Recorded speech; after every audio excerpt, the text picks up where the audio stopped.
শব্দটি এমনিতেই আমরা জানি অত্যন্ত ভালোবাসার ও স্নেহপূর্ণ একটি শব্দ, কিন্তু সে মা যদি হন বিশ্বমাতা তবে স্নেহটা আরো বহুগুণে বৃদ্ধি পায়। আমাদের আদিমা ছিলেন সেই বিশ্বময়ী জগদ্ধাত্রী, সাক্ষাৎ জগন্ময়ী মা। তাই তার কথা বলে শেষ করা যাবে না, কেননা বিশ্ব সংসারের প্রতিটি সন্তানের প্রতি তার অগাধ ভালোবাসা। প্রতিটা সন্তান যারাই মায়ের কাছে এসেছেন তারা প্রত্যেকেই জানেন মা কতটা ভালোবাসতেন, আর এখনো তিনি ভালোবেসেই চলেছেন। মা আমাদের আদি শক্তি, তাই তিনি সেই তার বাল্য অবস্থা থেকেই সেইভাবে তার ব্যক্তিত্বকে তিনি গড়ে তুলেছিলেন।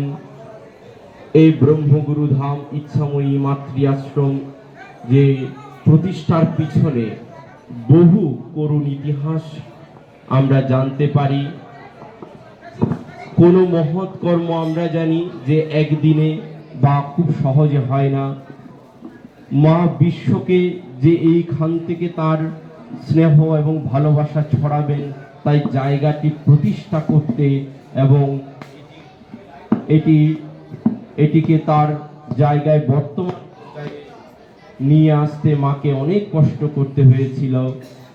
সে মা তিনি অতি সহজ সরল অনাড়ম্বর জীবনের মধ্য দিয়ে তিনি যে এক বিশাল অধ্যাত্ম জগতে বিচরণ করতেন তা তিনি কখনো সবাইকে বুঝতে দেননি। সকলের দৃষ্টির অগোচরে থেকে মা চলে গিয়েছেন আমাদের এইভাবে করে রেখে। তো মায়ের যে চলে যাওয়া, একে আমরা চলে যাওয়া বলবো না, ব্রহ্মে লীন হওয়া। মা আমাদের কাছে আরো পূর্ণ শক্তি রূপে তিনি ফিরে এসেছেন। তাই মায়ের প্রতি আজকে আমাদের শ্রদ্ধার্ঘ নিবেদিত হচ্ছে। জগন্ময়ী যে তিনি স্বয়ং ছিলেন তার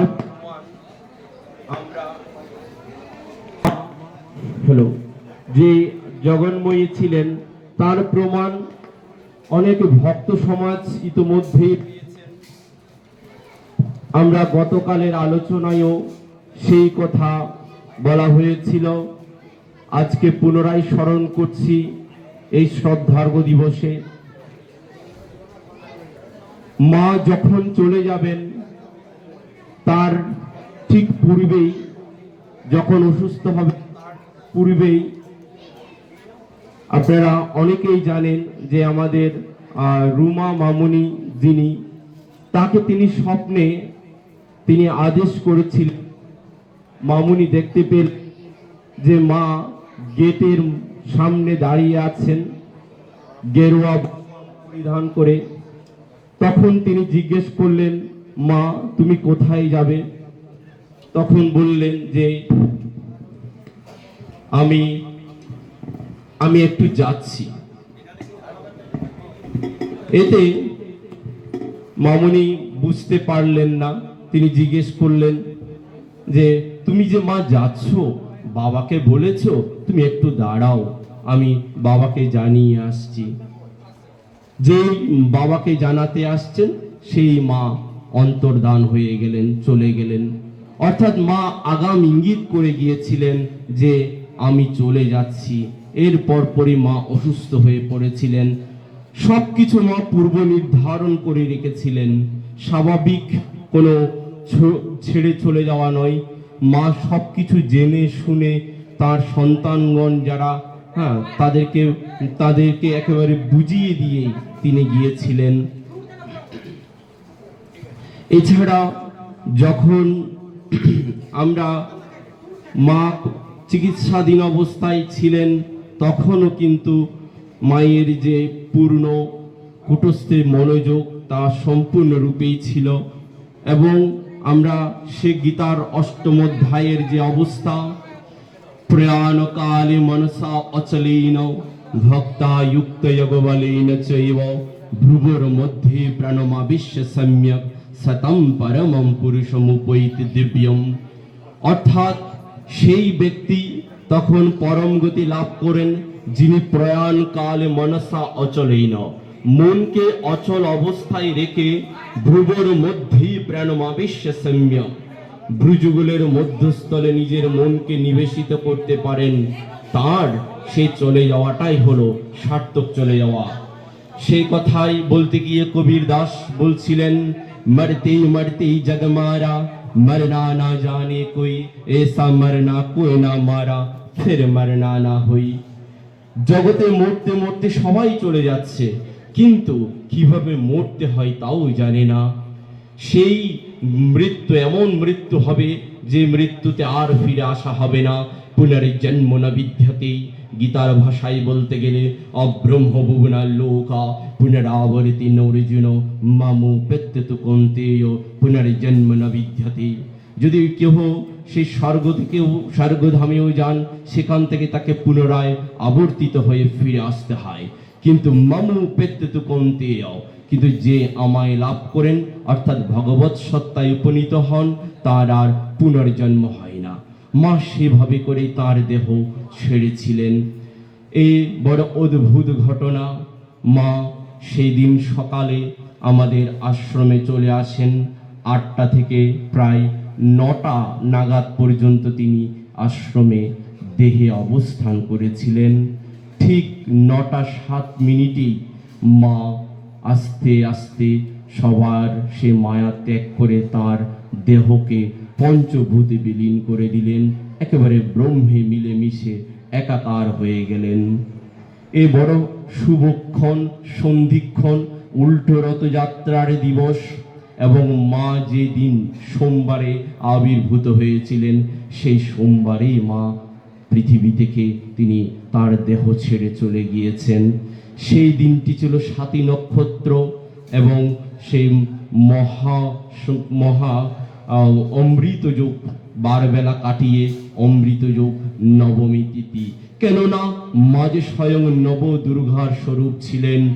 প্রথমম শৈলপুত্রীতি, দ্বিতীয়ম ব্রহ্মচারিণীম, তৃতীয়ম চন্দ্রঘণ্টেতি কুষ্মাণ্ডেতি, চতুর্থ মায়ের নাম কুষ্মাণ্ডা, চতুর্থকম পঞ্চমম স্কন্দমাতীতি, ষষ্ঠম কাত্যায়নী, তথা সপ্তমম কালরাত্রিতি, মহাগৌরীতি, ষষ্ঠমম নবমম সিদ্ধিধাত্রী চ নব দুর্গা প্রকীর্তিতা।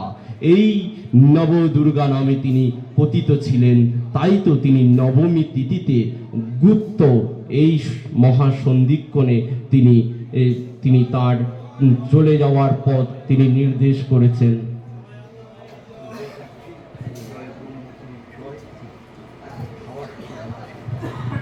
সকলে প্রসাদ গ্রহণ করবেন।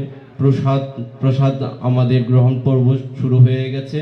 সবাই বলুন জয় ব্রহ্মগুরুর জয়, জয় ব্রহ্মযোগীরাজের জয়, জয় শ্রী শ্রী ইচ্ছাময়ী আদি মায়ের জয়, জয় ব্রহ্মগুরু, জয় ব্রহ্মগুরু, জয় ব্রহ্মগুরু।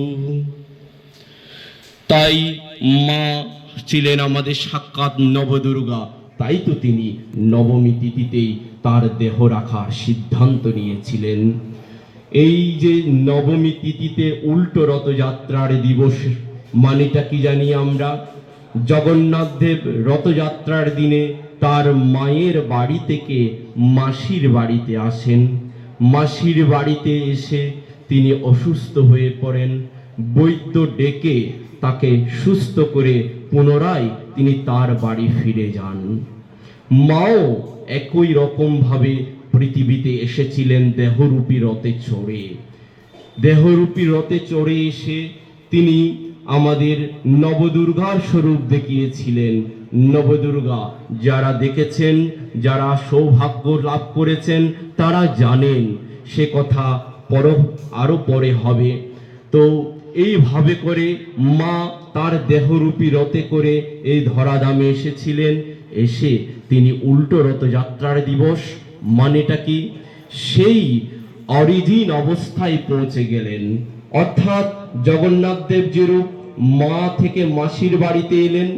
এই সৃষ্ট জগতে সকলে আমরা পৃথিবীতে এসেছিলাম, মাও সে প্রকৃতির নিয়মে এ ধরাধামে আবির্ভূত হয়েছিলেন। হয়ে তিনি তার যে অরিজিন অবস্থায় ফিরে যেতে পেরেছেন, মাসির বাড়িতে আসা। মাসি মানে মা নয়, তিনি মাসি, মায়ের মতো দেখতে কিন্তু মা নয়। অর্থাৎ বলতে গেলে সে সাধক যোগীর ভাষায় মনো চালো নিজ নিকেতনে, সংসার বিদেশে বিদেশির ভেসে ভ্রম কেন অকারণ। সকলে আমরা এই সংসার রূপ বিদেশে চলে এসেছি, অর্থাৎ মাসির বাড়িতে, যা অরিজিন নয়। এইবার সাধন করে আমাদের সে অরিজিনে ফিরে যেতে হবে। জগন্নাথ দেব যেভাবে অসুস্থ হয়ে পড়েছিলেন, কেননা প্রত্যেকে এই সংসারে আসলে প্রকৃতির নিয়মে বদ্ধ হয়ে যান, কিন্তু সেখান থেকে যারা কতিপয় মহাপুরুষ মহীয়সী, তারাই এই মায়া থেকে মায়া কাটিয়ে তারা অরিজিনে ফিরে যেতে পারেন। তাই বৈদ্য ডাকা হলো। বৈদ্য হলেন এখানে গুরু সত্তা স্বরূপ, অর্থাৎ ভব ব্যাধিতে আক্রান্ত প্রত্যেক মনুষ্যকে গুরু এসে তখন জানিয়ে দেন, ওরে তোর জন্ম যে শুধু এই পৃথিবীতে ভোগের জন্য নয়, তোরা যে আমার ত্যাগের সন্তান। মা বলতেন, আমার কাছে যারা আসে তারা আমার পুণ্যের সন্তান, আর যারা আমার কাছে আসতে পারে না তারা আমার ভোগের সন্তান। তো আমাদের সেই জায়গায়, মায়ের সেই জায়গাটা বুঝতে হবে যে ত্যাগবাদের জন্য, সে অরিজিনে ফিরে যাওয়ার জন্যই আমাদের জন্ম। কবিগুরুর ভাষায়, জগতের আনন্দ যজ্ঞে আমার নিমন্ত্রণ, ধন্য হলো মানব জীবন। আমার মাঝে তোমার লীলা হবে, তাই তো আমি এসেছি ভবে। গুরু, তোমার চরণে আমি যেন আজীবন থাকতে পারি, আমার মাঝে তোমার লীলা হবে, তাই তো আমি এসেছি ভবে। এখানে আমরা কেউ কিছুই করতে পারি না, সব প্রভুই করান। এই জ্ঞানে যদি কোনো ক্রিয়াবান গুরুর চরণে আমরা থাকতে পারি, তাহার আর কোনো চিন্তা নেই, এটুকুন গুরুদেব বুঝিয়ে নিয়েছেন। তাই মা জগন্নাথ দেবের ন্যায় তিনি ফিরে গেছেন তার আপন ধাম ব্রহ্মলোকে। তাই আমরা খুব আনন্দিত, আমরা তাই পরমানন্দের সাথেই জানাই যে এ আমাদের শোকের দিন নয়, এ আমাদের বড় আনন্দের দিবস।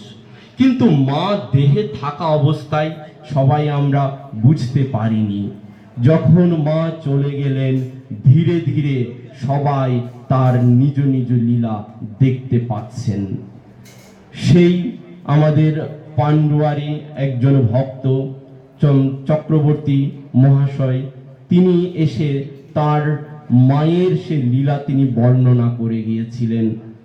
বাবা অনেকবারে বলছিলেন আমাদের, তথাপি যখন বাবা মায়ের কথা বলছেন, তথাপি সবাই আমরা বিশ্বাস স্থাপন করতে হয়তো পারবো না।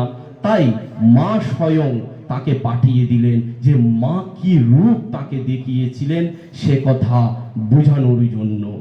তিনি বলছিলেন যে একদিন তিনি যখন মায়ের এই শীতলা মন্দিরে প্রবেশ করছিলেন, মন্দিরে ঢুকেই দেখছেন মায়ের বাহনের উপর যে শীতলা মা দাঁড়িয়ে বসে আছেন, সেই মা আর নেই, সেখানে স্বয়ং আমাদের আদিমা বসে আছেন। ঠিক পরক্ষণেই দেখছেন সাথে সাথেই পাশেই মা কালী রূপে, তিনি তার এক হাতে জ্ঞান রূপ খড়গ নিয়ে বড় বড় চোখ করে এবং অন্যদিকে অভয় মুদ্রায় অভয় প্রদান করে তিনি দাঁড়িয়ে আছেন, যেন সন্তান যেন ভয় না পান। সেই দৃশ্য দেখে তিনি তো একেবারে পুলকিত, তবে ভয় নেই, কেননা মা যে অভয় প্রদান করছেন। তার ভাষায় বলতে গেলে তিনি বলছিলেন যে তখন যেন সমস্ত মন্দির আলোয় আলোকিত হয়ে স্বর্ণের মতো জল করছে। মা একেবারে মন্দিরের চূড়া অবধি উঠে গেলেন, এত বিশাল রূপ দেখালেন তাকে। তিনি অবাক দৃষ্টিতে তাকিয়ে আছেন, মাগো এ আমি কাকে দেখছি? পরক্ষণে তার কাছে মনে হলো, তিনি মনে করলেন হয়তো আমি ভুল দেখছি। একটু পর করে, কিছু সময় পর করে তিনি পুনরায় গেলেন, যে একই রূপে মা দাঁড়িয়ে আছেন। সেই কথা তিনি তার ধর্মপত্নীকে জানালে। পরদিবসে তিনি এসে মাকে জিজ্ঞেস করেন, মাগো, তোমার ছেলে নাকি তোমার এরকম একটা রূপ দেখেছে। বললেন, হ্যাঁ, ও ছেড়ে দে। মা এড়িয়ে চলে গেলেন। কিন্তু যিনি দর্শন করেছিলেন, তিনি যখন জিজ্ঞেস করলেন, মাগো, তোমার কি রূপ সেদিন আমি দেখলাম, কি রূপ আমি সেই দর্শন করলাম? মা বললেন, সে কি ওই বড় বড় চোখ দেখেছো? তিনি বুঝে গেলেন যে হ্যাঁ, আমার মাই সাক্ষাৎ কালী স্বরূপিণী, তিনি জগদ্ধাত্রী, তিনি শীতলা। কেন শীতলা? কারণ তিনি আমাদের জীবনে শীতলতা প্রদান করেন। কিরকম শীতলা? বরিশধরা মাঝে শান্তির বাড়ি, শুষ্ক হৃদয় লয়ে আছে বিছাইয়ে, ঊর্ধ্ব মুখে নরনারী।